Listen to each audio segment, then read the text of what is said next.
Alright, what's happening, y'all? It's your boy Rico from StreetScores, and a Washington Commanders rookie pulled off one of the funniest things I've seen all season. We're going to dive into why we should all be laughing at Bo Nix and Denver Broncos fans. Also, the Washington Commanders went and signed an athletic Nigerian defensive tackle, along with a few other players as well. We're going to dive into all of that. They're going ahead and getting a head start for the 2025 offseason. Also, is Washington at their healthiest that they've been all season? We're going to dive into all of that and more. And you already know that this video is sponsored by BetUS Sportsbook and Casino. And before we dive into everything, first of all, I have this trivia question for you, and I'll give you the answer at the end of the video. On this date in 1988, we're talking about January 10th, what player returned a punt 52 yards for a touchdown in the third quarter to break a 14-14 tie and send Washington on its way to a 21-17 victory at Chicago in an NFC divisional playoff game, the 87 season? And make sure y'all stiff arm that like button, stiff arm the subscription button, and stiff arm the bell next to that subscription button so you get notification each and every time I release an informative and opinion video just like this one.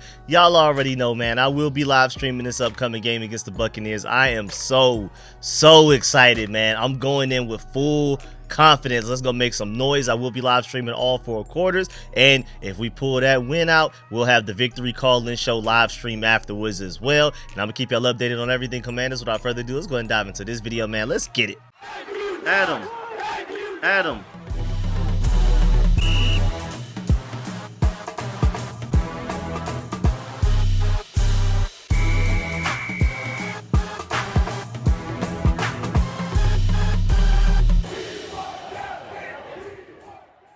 All right, so let's go ahead and start with the first topic of the video, and we're going to talk about what a Washington rookie pulled off and why we have every right to laugh at Bo Nix and the Denver Broncos fans. Well, Pepsi Zero Sugar Rookie of the Week, the Week 18 nominees for the final game of the 2024 regular season were Bo Nix of the Broncos, Joe Milton of the Patriots, running back Bucky Irvin of the Buccaneers, who we're about to go against in a couple of days, wide receiver Brian Thomas Jr. of the Jaguars. He's been balling. And then you also have Nate Wiggins of the Ravens and our own Mike Sainristil of the Washington Commanders. Again, we're talking about Rookie of the Week, not Rookie of the Year, Rookie of the Week for the final game of the 2024 regular season. Somehow, Mike Sainristil of the Washington Commanders was voted Rookie of the Week for Week 18, and I mean, one of the very few times that Jaden Daniels doesn't win it, here comes Mike Sainristil to do it. And I'm telling everybody to please point and laugh at Bo Nix and Denver Broncos fans, man. Everybody point and laugh, man, because they could have sworn they would have gotten it this week. They could have sworn if there were ever a week for Bo Nix to win it, it was this one. Let's break it down. Because in a 38-0 win over the Kansas City Chiefs, now, of course, they sat their starters, but he went 26 of 29 with a completion percentage of an 89.7. That's his best of the entire season. He also completed 321 yards and had his average yards per attempt with 11.1 all season. He threw for 4 touchdowns. That's tied for the most he's thrown all season. The only other time he's thrown 4 touchdowns in a game was against the Atlanta Falcons back on November 17th when they won 38-6. And then he also had a passer rating of 152.4, which was the highest of this entire season as well for him, and also a QBR of 97.3, also the highest he's had all season. You can make an easy argument. Again, the Kansas City Chiefs sat their starters, a lot of their starters at least, but you can still make an argument that that was Bo Nix's best game of the entire season. I mean, even Pro Football Focus gave him his highest PFF grade with a 90.3 overall grade. The only one that's even close to that is his 87.2 grade that he had against the Carolina Panthers back in Week 8. So Pro Football Focus also feels like this was the best game of his entire career so far, his rookie season, and it's just so hilarious because Mike Sainristil didn't even have, in my opinion, his best game. And Pro Football Focus agrees. You know, I don't typically agree with Pro Football Focus. They gave him a 65.1 overall grade, and he did allow some yards. He made some amazing plays. He has some big flashes. The way he attacks the ball and forces incompletions in situations where most corners wouldn't even have the confidence, let alone the technique and the ability to get the ball out of a receiver's hands. I mean, there was like that one time a receiver was like literally open, and Mike Sainristil somehow exploded onto the ball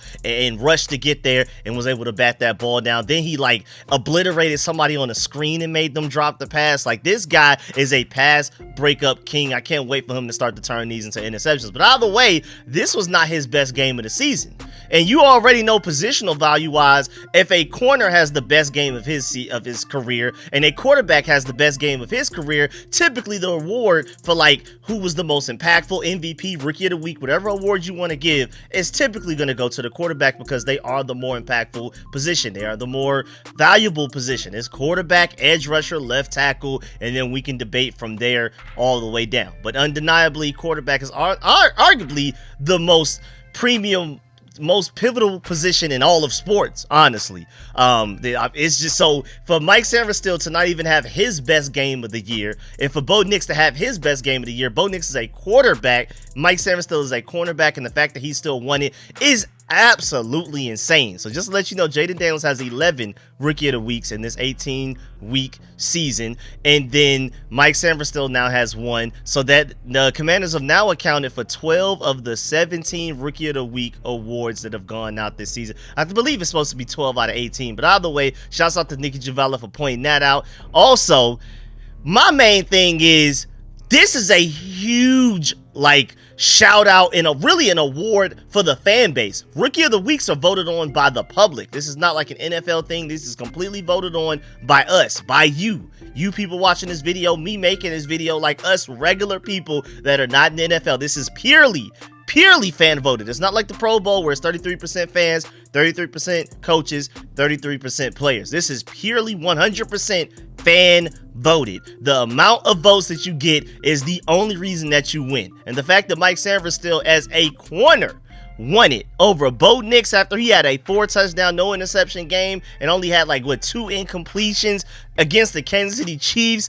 Insane stuff, man. So this is, again, a big shout out to the fan base, to y'all that went and voted, to all of us that voted, because a lot of people were saying, and I've been getting this, I mean, again, I was raised in Atlanta, I've been getting this pretty much my whole life, that the Commanders have no, well, really back then the Redskins had no fan base. Like, where are any Redskins fans? I would always hear, there's no way y'all have fans, right? You're the only Redskins fan I know, and things like that. And I just felt like everybody was just lying dormant. We were basically just a sleeping giant waiting for Dan Snyder to finally sell the team. Not only has Dan Snyder sold the team, he sold it to a great owner in Josh Harris, who has guys like Mark Ine and Magic Johnson involved, who we also really like. And then Adam Peters comes in as your general manager. You bring in Dan Quinn and this elite coaching staff that was on paper elite, but now is showing to be elite throughout the season as well. And then you get a franchise quarterback in Jaden Daniels, and on top of that, you make other really good, valuable draft picks, also free agents. But speaking of draft picks, Mike Sainristil, who just won Rookie of the Week, and arguably one of the best. I think he deserves Defensive Rookie of the Year consideration. I know he's not going to win it. That boy Jared Verse over there for the Rams is going crazy, and positional value wise, edge rusher over corner every time. But hey, man, that boy Mike Sainristil was a great pick as well. And my point is, the reason I said all of that was, this fan base was just waiting for a reason to root for the burgundy and gold. I know with all of the name changes from Redskins, the Washington football team, to Commanders, they already had a lot of people upset. And then Dan Snyder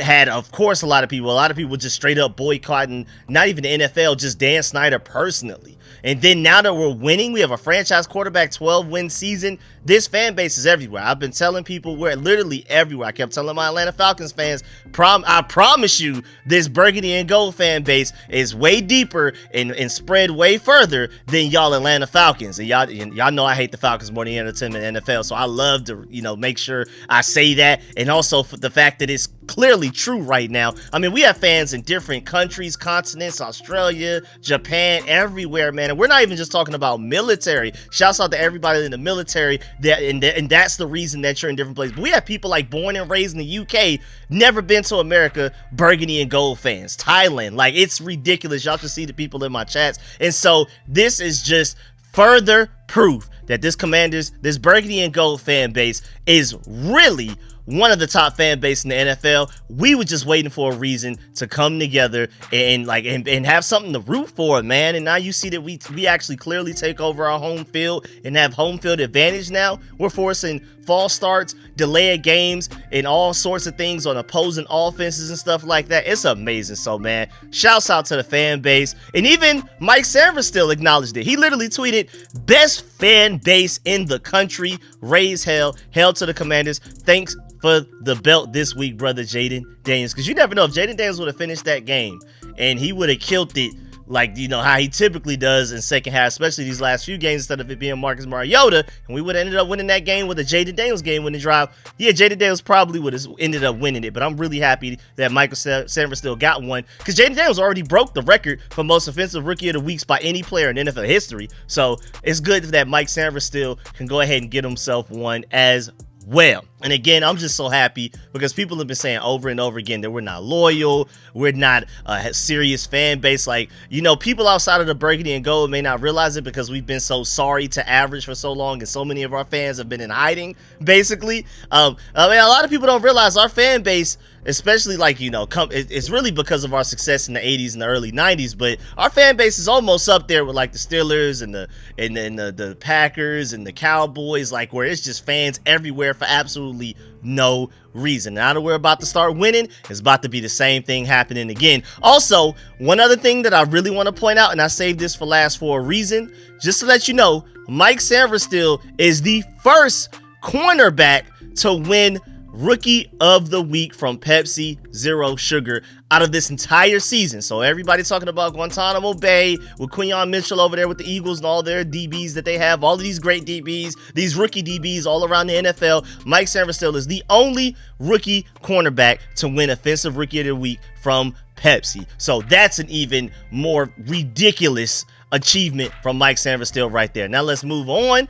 Also, let's break down this Washington Commanders versus Buccaneers injury report. And as you can see on the screen right now, like I posed the question before the intro video, is this the healthiest Commanders team we've had all season? Because remember, even to start the season, like, guys like Brandon Coleman were banged up. You know, I mean, a lot of our guys, even when they were healthy, they barely played in the preseason. And we saw when we played the Buccaneers the first time, week 1 of the regular season, that a lot of us were not in like football game shape.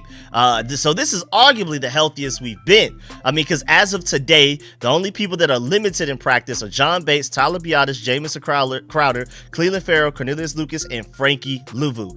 Everybody else is either a full participant like Jeremy Chin, Brandon Coleman, Jaden Daniels, Marshawn Lattimore, Jordan McGee, and Colson Yakov, who's now in his 21-day return to practice window. He's still technically on the injured reserve, but he's allowed to practice. And then everybody else is a full go. Everybody else. Right now, you have 6 players limited. The rest of the team is ready to go against the Buccaneers. And I'm pretty sure most of these guys that are limited, if not all of them, will play against the Buccaneers as well. John Bates, I'm sure he'll play. I'm sure Tyler Biadasz, she's already said it himself, he's playing. Jamison Crowder, I'm sure he's good to go. Cleveland Farrell, we'll have to watch him, but he doesn't play much either way. Cornelius Lucas, we'll have to watch him as well. That's something to monitor. And Frankie Louvu, I'm not too worried about him because he left that previous game just a few days ago against the Cowboys and came back in that game to finish it and then practiced in full on Wednesday. So I think they just kind of limited him today. I feel like a lot of these limiteds were just kind of like, let's slow it down and we'll kind of give y'all somewhat of a break, but it's playoff football ahead, so we kind of got to be all hands on deck here. So we'll give y'all like a slight break. We'll have y'all limited instead of full, but Friday they're probably, a lot of these guys, if not all of them, may be full participants going into that game. I'm super excited. I mean, this is the first week where you don't even necessarily see like Zach Ertz and guys like that and Terry McLaurin on the injury reserve, like for rest days and things like that. I think some of them may have rested on Wednesday, but we're a full go right now. This is playoff football. And again, I want to pose the question to you. Is this the healthiest the Commanders have been all season? It really feels like it. This is probably going to be the first time we've had, like, I think literally, if you think about it, Austin Eckler, and then you got to remember, we didn't have Marshawn Lattimore until right before the trade deadline. And even then, he had to miss like the first 5-6 games before he actually played for us. course, after we traded for him. So this is going to be like the first game where we've had Brian Robinson, Austin Eckler, Tyler Biadasz, and Marshawn Lattimore healthy and playing on the field at the same time. I believe this is going to be the first game we've had those 4 key contributors on the field at the same time. I'm telling y'all, this is going to be a completely different team as long as everybody's able to stay healthy throughout this game. I feel like the reason that we were a first half team the first 2/3 of the season, and then now a second half team the last 1/3 of the season is because of injuries, man. I feel like Austin Eckler and Tyler Biadasz alone for the offense makes a huge difference. And I believe us being fully healthy, at least as close to fully healthy as you could be getting ready for a playoff game, is going to be huge for us. And the reason why we probably put together our first full 4-quarter performance since like the Titans game, basically, a way back right before the bye week. So I'm really excited, man. I'm really optimistic about this matchup against the Buccaneers, because even when you look on their end, now just to go ahead and let you know, don't get your hopes up, Mike Evans is playing. It doesn't matter if he's on one leg. There's no way you're not going to get Mike Evans to play, not only in this playoff game, just in general, but against his nemesis and Marshawn Lattimore. And I can't wait for Marshawn Lattimore to get into his head. If you check out the video I did before, I gave you the stats of how Marshawn Lattimore literally forces Mike Evans to have the worst games of his career, and even causes him to get suspended and have heavy fines. Marshawn Lattimore consistently wins that matchup against Mike Evans. So I'm really excited about that, whether Mike Evans plays or not. It looks like he's more than likely going to play though. But I mean, so many of their players on like the injured reserve right now, it's not looking too good for them. And then you even have like Jamel Dean. He's going to be big time in this game for them. He's banged up. He's probably going to play, but he's banged up. Antoine Winfield is finally looking to like be somewhat healthy. I think he should be good to go. You even have my Georgia Bulldog, Tyke Smith over there. And then Bucky Irvin's going to be big for them. Wide receiver Jalen McMillan, he's been balling out lately. He's going to be big. Levante David, I'm pretty sure Buccaneers fans are happy to see that he's good to go, even though he's still only getting older. But you have guys like Logan Hall limited, William Golston limited, Mike Edwards dealing with a quad injury, Tristan Wirfs. So we'll see what happens by the time we get up to the game. Of course, I will update y'all later on today, as in Friday, January 10th, with like the official declaration of everybody, like as you can see on the right side, the game status, who's out, who's doubtful, questionable, who's fully good to go, all of that type of stuff. I will give y'all those updates for both the Commanders and Buccaneers, but it's looking like the Buccaneers are definitely getting hit with more of an injury bug than we are. I feel like we finally shaking ours. I'm really excited moving forward. Now, before we move on to the second half of this video, y'all already know, man, this show is provided by BetUS Sportsbook and Casino, and if you're looking for a new sportsbook, it should be BetUS for sure. First of all, they have the fastest payouts in the industry, and I know y'all want y'all money fast, because I know I do.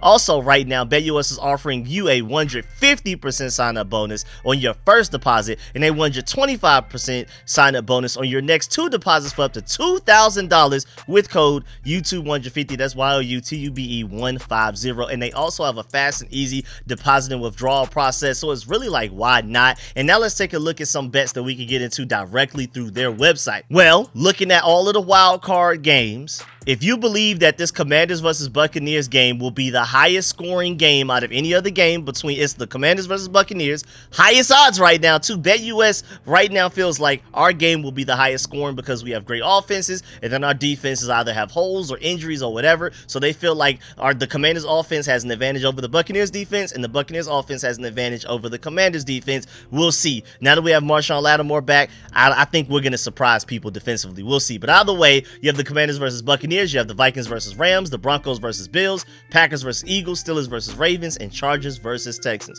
If you believe out of all of those wild card games, the Commanders versus Buccaneers are going to have the highest total score between the two teams facing off against each other, those are plus 200 odds. And if you were to put down $50 on this bet, you could end up winning $100 just by the end of the wild card weekend, Monday night. I know we play Sunday night. You'll probably already have a good idea if the bet goes through or not, if you end up winning the bet, if the Commanders game will end up being the highest scoring out of any of the games. But we still have a couple of Monday night games to watch out for as well. So by Monday night, you will officially know if that was a good bet. But y'all already know, man, I'm always screaming at y'all to please gamble responsibly every time. Before we move on to the second half of this video, again, Right now, BetUS is offering you a 150% sign-up bonus on your first deposit and a 125% sign-up bonus on your next 2 deposits for up to $2,000 with code YouTube150. That's YOUTUBE. And I'm always, again, going to scream at y'all to please gamble responsibly. Now moving on, and this was all the way back on January 7th. The Commander had made the following roster moves that day because we have some more coming up. We released tackle Max Percher, the guy that was like extremely raw. I already told you he has some potential to him. He's coming from, I think he's from Italy, then he went to Germany, and then he had to play like in the Australian league, I believe. Then he made it onto like the Rams practice squad, something like that. He was part of the International Pathway program, like FL Bada and guys like that. And like I told y'all, there's some potential, there's a ceiling, there's some talent, there's like a ball of clay that you can mold into potentially like a really good tackle, but he's unplayable right now. He's very raw. There should be no reason we ever throw him onto a field anytime soon. Maybe not even ready for the 2025 season. You might have to wait until the 2026 season for him to even be playable. So I'm not surprised by us releasing him from the practice squad, but then we replaced him by signing defensive tackle Haggai Ndebusi. I hope that's how you pronounce that. Ndebusi, Haggai Ndebusi.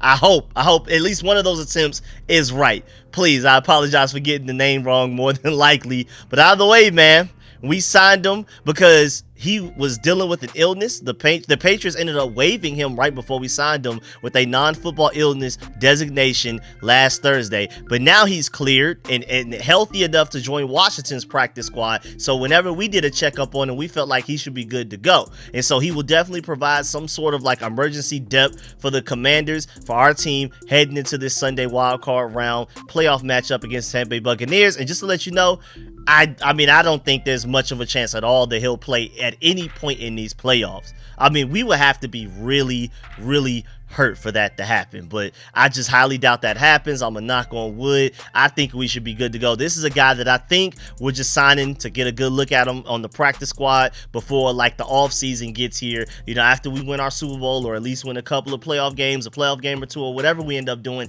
after our season is finally over because we won a Super Bowl or whatever. I think we're trying to go ahead and get like a head start on looking at some of the talent that we may want to have a part of our 90-man roster when we get to OTAs, voluntary OTAs, mandatory minicamp, training camp, and things like that. This is probably one of those guys that has some talent, that has some potential and ceiling to him, that they're trying to go ahead and get a head start on their 2025 offseason by bringing in a guy like that. Just to let you know, he's 6'6", 298 pounds, and he's entering his second year in the NFL. Just to break it all the way down, again, he's 24 years old. Let's start there. He's also a former offensive lineman from Nigeria who was working in the Uprise Academy in Africa, which is a program created in part by Giants defensive coordinator Osi Umenyiora. Shouts out to him for starting that program. He took part in the NFL's International Combine in London and later traveled to Arizona to work with former NFL center LaCharles Bentley. And then Ndebusi played soccer and basketball before being convinced to even give football a try in the first place after seeing a video of the sport on YouTube. He signed with the Cardinals back in 2022 on a guaranteed contract of $207,000, which was among the highest for undrafted free agents that year. Ndebusi was also a member of the Broncos, at which he switched from offensive lineman to defensive lineman and was a member of the team's practice squad for a while. And then Ndebusi's had a brief stint with the San Antonio Brahmas of the UFL before waived back all the way in February. And then now, after being with the Patriots for a little while, now he's on the Commanders practice squad. This is a guy that's been around and has seen his way around the league a little bit. He's been everywhere, UFL, all sorts of things. This is a guy with some crazy talent. It just hasn't necessarily been nurtured because, you know, you're born and raised in America. You've been playing football since Pee-wee, since elementary school. And then especially nowadays, middle school football, especially if you're in certain places like Georgia, the metro Atlanta area, where we take football more seriously than anything. High school and college football is more important than NFL, more important than any other sport by far. Basketball is a distant second. Baseball is probably way further back than that, like a distant third from the basketball. And then every other other sport is almost non-existent for the most part. We live, breathe football, especially down here in the South. It's not just Atlanta, but especially in the South. And I know some Midwest certain places in Cali as well, like Matterdan, things like that. But my point is, it starts from when you're little. Elementary school, we're talking about middle school, are starting to look like some high school programs. High school programs are starting to look like a lot of college programs. And then by the time you get to college, all of the nurturing and development that you get there from elite coaches at that level as well to take it to another level. This guy, my point is, Nabusi skipped most of that, if not pretty much all of it. And so this is a guy that just probably has a lot of natural athleticism and talent to him, that if we just take the time and we coach him up with the great guys that we have here. Ryan Kerrigan is your pass rush specialist right now, and a lot of people have been talking about how great of a job he's done this season the past few weeks. I mean, I'm telling you, this is somebody that once we get it into our hands, the coaching staff that we have on the defensive side of the ball, hey man, this may become something. Again, he was an offensive lineman until just 2022. First of all, he wasn't even doing football at all until he saw a YouTube video, and then soon after that, he changed from offensive lineman to defensive lineman. He's as raw as it gets, but the talent is there. I'm telling you. So again, similar to Max Percher, don't expect this guy to contribute to any sort of winning football with any sort of like real positive impact on the team on the field wise until at the earliest maybe 2026 or something like that. But I'm just happy that we're bringing in talent like this to nurture, to let our coaching staff get our hands on them. And you never know, maybe he just something, instead of going the Samus Reyes route, maybe he goes the Jordan Mailata route. Even though Jordan Mailata is a left tackle, you know, maybe he's the defensive tackle of Jordan Mailata's, where they come over here super raw but super talented, and it works out. It usually doesn't work out, but I'm rooting for him. Also, just to update your Commanders offseason roster, because this technically does not count towards our current roster for the playoffs right now, but 90-man roster wise going into the offseason, the Washington Commanders back on January 8th, 2 days ago, went ahead and signed tight end Lawrence Cager, and that's really interesting to me, man, because as a Georgia Bulldog fan, I remember very vividly being super excited to finally get a tall receiver in our receiver core. This is like 5, 6, maybe even more years ago than that. I remember Lawrence Cager, I forgot where he came from, like Miami or something. He was a really tall wide receiver, and I was just so excited. I was like, oh yes, like this is our potential, like maybe AJ Green type of guy. This is before George Pickens and everything too. And it just never worked out. And so to see that he's officially a tight, I lost track of him after he basically got to the NFL. To see that he's transitioned to tight end, it's not very surprising, but it's interesting. So I thought, like, as a Georgia Bulldog fan, I'm like, wow, tight end Lawrence Cager, interesting. But we signed him to a reserve future contract along with 2 other players. You have tackle Anim Dankwa, who I've already done a full breakdown for on this channel before when we first signed him to the practice squad. And then also you have running back Demetric Felton as well. So maybe that's a name to look out for. Again, I really want to emphasize though the fact that it doesn't matter what happens. These guys are only signed to the 2025 Washington Commanders, not these 2024. I mean, I know the year is 2025, but this is the 2024 season. We're in the playoffs for the 2024 season. These guys cannot play no matter what happens. These are purely reserved future contracts. So just again, to remind y'all, this is an off-season move. This is not a move for the 2024 off-season. So I really want to make sure I emphasize that. Those are some interesting names though. Lawrence Cager at tight end may be interesting. He has some height to him, some serious height to him. And then remember, Anim Dankwa is a very talented tackle that's still pretty raw, but he's not even as raw as Nabusi, who we was just talking about, or even Max Percher, to compare him to another tackle that we've signed recently. Anim Dankwa isn't as raw as those guys. He's fairly raw, but he also has a really high ceiling like those guys as well. So you could easily argue that he's the better player overall to have on your practice squad, or at least your future reserve contracts. They're not even on the practice squad right now. They're still technically not on the roster until the 2025 offseason starts. And again, Demetric Felton, that's also an interesting name there to watch out as well. These are names, I'm just mentioning them, I'm emphasizing them, because when we get to the offseason and we start, or even like when we're going to, because the closest thing we have to like any roster changes will be the March free agency and all of that tampering period starting up. Remember that these names are on the roster, so make sure you adjust your predictions for the future, your projections for what we're doing in the offseason based around these, because maybe this coaching staff likes one of these guys more than we think.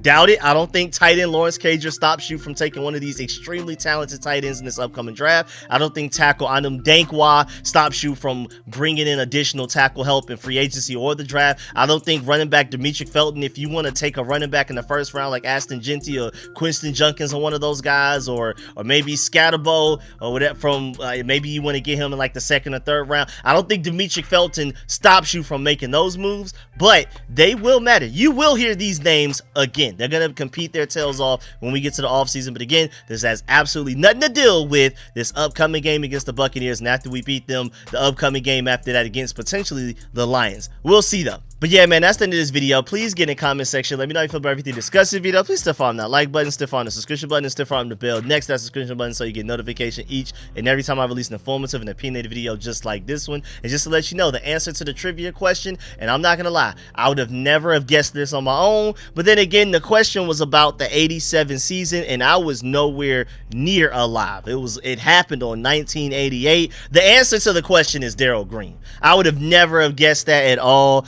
That's why I love these trivia questions, because I'm learning things bit by bit from them. I try to give y'all the trivia or the daily fact every single video that I'm putting out there. That's January 10th. If you already knew that answer, hey man, big salute to you. Also, if you made it this far in the video to even hear the answer, big salute to you as well. Do not leave this video without leaving a like, and of course let me know in the comment section how you feel about Mike Sainristil winning Rookie of the Week over Bo Nix. That was insane. How do you feel about us potentially being the healthiest we've been? Do you agree that the Commanders are the healthiest they've been all season?